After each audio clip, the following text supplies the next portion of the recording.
তথ্য প্রযুক্তি নির্ভর নানান উদ্ভাবনের সম্মিলনে শেষ দিনেও জমজমাট বিপিও সামিট। পরিচিতি বাড়ানোর পাশাপাশি গ্রাহক আকর্ষণের চেষ্টায় অংশগ্রহণকারীরা। এবারের সম্মেলনে আশা অনুযায়ী সাড়া মেলায় উচ্ছ্বসিত তারা।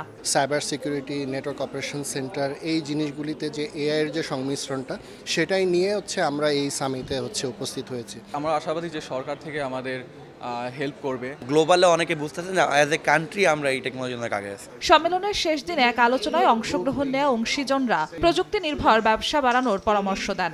As EPB, we only focus on export of goods. Now I understood that it is our future.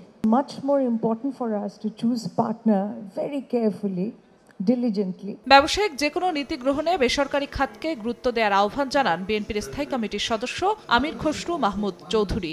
Government policies and execution can only be done through collaboration of the private sector and the government bodies.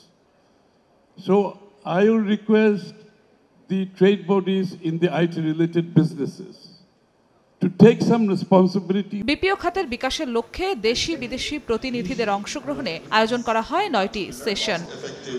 Jinatara Joshua, সময় সংবাদ, ঢাকা।